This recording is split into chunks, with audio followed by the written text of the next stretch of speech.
વિશ્વવિખ્યાત ગેર મેળામાં ઘેરૈયાઓએ મુખ્ય આકર્ષણ જમાવ્યું હતું ત્યારે કેબિનેટ મંત્રી અને રાજ્ય મંત્રીએ ગેર મેળામાં લોકવાદ્યોનો આનંદ માણ્યો હતો। આદિવાસી સંસ્કૃતિ અને પરંપરાને જીવંત રાખવા અને જાળવવા યુવાનોને આગળ આવવા કેબિનેટ મંત્રી કુબેરજી ડિંડોરે આહવાન કર્યું હતું। છોટાઉદેપુર જિલ્લાના કવાંટ ખાતે વિશ્વવિખ્યાત ગેર મેળો 2025 યોજાઈ ગયો। આ મેળામાં આદિજાતિ વિકાસ, પ્રાથમિક, માધ્યમિક અને પ્રૌઢ શિક્ષણ કેબિનેટ મંત્રી કુબેરજી ડિંડોર, અન્ન અને નાગરિક પુરવઠા રાજ્યમંત્રી ભીખુસિંહજી પરમાર, છોટાઉદેપુર સાંસદ જશુભાઈ રાઠવા, ધારાસભ્ય રાજેન્દ્રસિંહ રાઠવા, અભયસિંહ તડવીએ ગેર મેળામાં પરંપરાગત સંગીત વાદ્યોનો આનંદ લીધો હતો। વર્તમાન સમયમાં આદિવાસી સંસ્કૃતિને જીવંત રાખવાની પહેલ છોટાઉદેપુર જિલ્લા વહીવટીતંત્ર દ્વારા કરવામાં આવી। કવાંટ ખાતે વર્ષોની પરંપરા મુજબ હોળીના ત્રીજા દિવસે ગેરનો મેળો યોજાયો હતો। ગેર મેળાનું મુખ્ય આકર્ષણ ઘેરૈયાઓની વિવિધ 25 જેટલી ટુકડીઓ હતી। આદિકાળની પરંપરા, વસ્ત્ર પરિધાન અને સંસ્કૃતિની ઝલક આદિવાસી યુવાનોની ટુકડીઓ દ્વારા ઉજાગર કરવામાં આવી હતી। ગેર મેળાને સમગ્ર મોટી સંખ્યામાં વિદેશી પર્યટકોએ આદિવાસી સંસ્કૃતિ, લોકનૃત્યને પોતાના કેમેરામાં કંડારી હતી। ગેર મેળામાં પરંપરાગત વાદ્યોના સૂર અને તાલ પર લાખોની સંખ્યામાં સ્થાનિકોએ સમૂહમાં લોકનૃત્ય કર્યું હતું। ગેર મેળામાં જિલ્લા પંચાયત પ્રમુખ મલકાબેન પટેલ, આદિજાતિ વિકાસ વિભાગના અધિક મુખ્ય સચિવ જગદીશ પ્રસાદ ગુપ્તા, જિલ્લા કલેક્ટર ગાર્ગી જૈન, વડોદરા કલેક્ટર અનિલ ધામેલિયા, જિલ્લા વિકાસ અધિકારી સચિન કુમાર, પ્રાયોજન વહીવટદાર કલ્પેશ કુમાર શર્મા, પૂર્વ સાંસદ ગીતાબેન રાઠવા સહિત પદાધિકારીઓ, અધિકારીઓ અને કર્મચારીઓ ઉપસ્થિત રહ્યા હતા।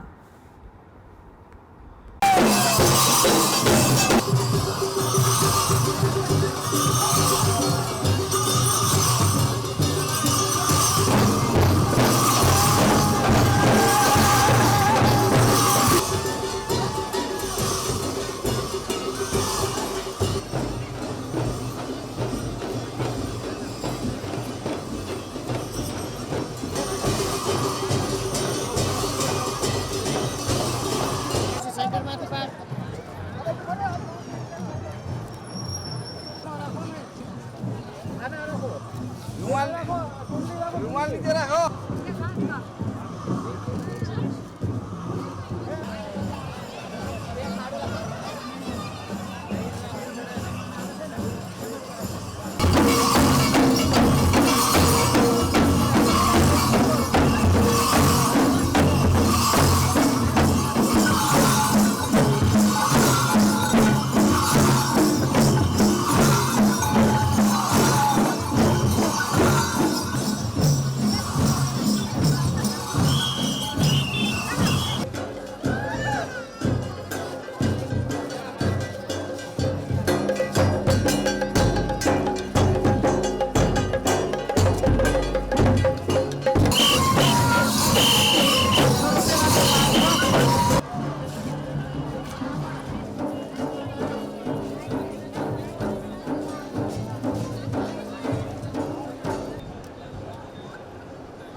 આજે કવાંટનો ઘેરનો મેળો ખૂબ ઉત્સાહ અને આનંદથી ઉજવાઈ રહ્યો છે.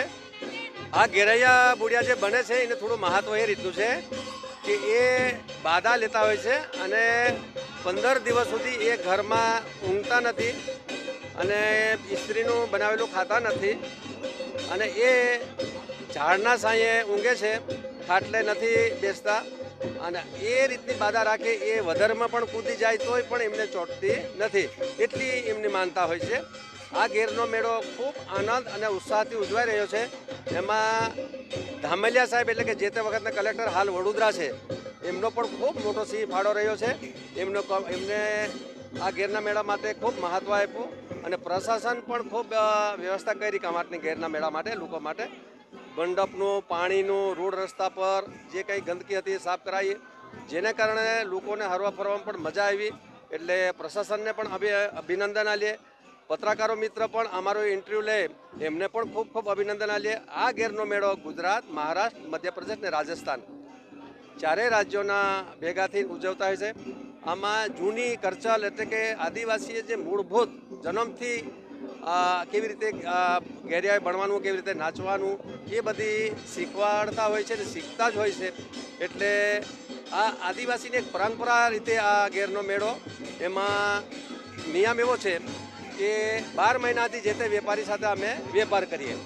પછી ઘેરના દિવસે વેપારી પાસે જે કંઈ આપે અમને ગૂટ, એ ગૂટ અમારી ઉઘરાવવાની હોય છે ને એ ગૂટ ઉઘરાવી અને પછી પાંચમને દિવસે અમે માનતા છૂટતા હોય છે. એટલે વેપારીઓને પણ અભિનંદન આલીએ, પત્રકારોને, લોકોને, તમામ જાતિને ભાઈ, ભીલ, નાયક, તાણક, રાઠવા તમામ આદિવાસીનો અમે અભિનંદન આલ્યા. પણ ઘેરની ટુકડી જે ઘેરાયા બનતા હોય છે ખરેખર ભીલ લોકો જ બનતા હોય છે. આ જેટલી ટુકડી છે એ બધા ભીલ લોકો છે. ચાલો, નમસ્કાર. આજે અમારા આદિવાસી સમાજ અને આદિવાસી અમારી પરંપરા, સંસ્કૃતિ અને એની ઉજવણી ઘેરનો મેળો કવાંટ એ અમારું સૌભાગ્ય છે. અમારી શૌર્ય, અસ્મિતા, અમારી સંસ્કૃતિ, અમારી પરંપરા એને જાળવણીનું કામ અમારા યુવાનો, વડીલો, માતા બહેનો આજે કરી રહ્યા છે. અને આજે અમારું વહીવટીતંત્ર, શાસન અને પ્રશાસન સાથે સમાજના આગેવાનો, અમારા પ્રભારી મંત્રીશ્રી અને અમારા અન્ય ધારાસભ્યશ્રીઓ, જિલ્લા પ્રમુખશ્રી, સાથે સાથે અમારા સાંસદ અને બધા જ આદિવાસી સંસ્કૃતિની આ કલાને માણવા, ઉજાળવાને એમાં સહભાગી થવા માટે પધાર્યા છે. આ ઘેરના મેળાનો એ ઐતિહાસિકતા એ છે કે અમારી જે પુરાની પરંપરા, સંસ્કૃતિ અને હેન્ડીક્રાફ્ટ અને સાથે સાથે અમારી વારલી પેઇન્ટિંગ અને પિઠોરા પેઇન્ટિંગ, જે સંસ્કૃતિ અને પ્રકૃતિ સાથે જોડાયેલી જે બાબતો જે છે, પર્યાવરણની જાળવણી, સમાનતા અને સાથે મળીને ઉત્સવો ઉજવવાનું જે કામ, એ અમારા ભાતીગળ સંસ્કૃતિ જે અમારી આદિવાસી સમાજની છે એનું સંપૂર્ણ ચિત્ર અહીંયા આજે ઘેરના મેળામાં બધા આપને જોવા મળશે. અહીં દેશ વિદેશના પણ મિત્રો અહીં પધારે છે અને અમારી જે પરંપરા છે એને જાળવણીનું કામ અમારા યુવાનો, અમારી માતા બહેનો જે કરી રહ્યા છે. અમારું પંચમહાલ હોય, દાહોદ હોય, મહીસાગર હોય, અમારું છોટાઉદેપુર, નર્મદા, ભરૂચ, ઉમરગામથી અંબાજી સુધીમાં આજે હોળીનો જે તહેવાર આવે છે, હોળી ધૂળેટી, એમાં અમારા આદિવાસી સમાજના બાંધવો ભલે ગમે ત્યાં હોય, એ નોકરી કરતા હોય, ધંધા રોજગાર કરતા હોય કે મજૂરી કામે ગયા હોય, પણ જ્યારે તહેવાર આવે છે ત્યારે એ પોતાના માદરે વતન ગમે તે કરીને પોતાના બાંદરે વતન આવીને 11થી આ હોળીનો તહેવારની શરૂઆત થાય છે. આજે અને સીધી ધૂળેટી પછીના પણ 4-5 દિવસ સુધી રહેશે. ગામે ગામ લોકો ઘેરૈયાઓ પોતાના વાજિંત્રો સાથે, પોતાની ટીમ સાથે ગામે ગામનો એનું પરિભ્રમણ કરે છે, લોકોને સંસ્કૃતિથી વાકેફ કરે છે. અને સાથે સાથે આજે બધા જ આ છોટાઉદેપુર, કવાંટની ધરતી પર બધા જ ઘેરૈયાઓ આજે મળીને આ ઘેરના મેળામાં અહીં આવીને પૂરા દિવસ દરમિયાન આજે આ ખેલકૂદ અને જે અમારી સંસ્કૃતિ છે એનું પ્રદર્શન આના ગ્રાઉન્ડમાં કરશે. અને હું તમામને, મારા આદિવાસી સમાજના બાંધવોને સરકાર વતી ઢેર સારી શુભકામના પાઠવું છું. અને દેશની, આ પ્રદેશની જે સરકાર પણ એમાં મદદ કરી રહી છે. આ ઉત્સવ છે, આ વસંતોત્સવ છે, આ વિકાસનો ઉત્સવ છે, એમાં બધા જ જોડાયા છે. તમામ મારા આદિવાસી બાંધવોને ઢેર સારી શુભકામના પાઠવું છું.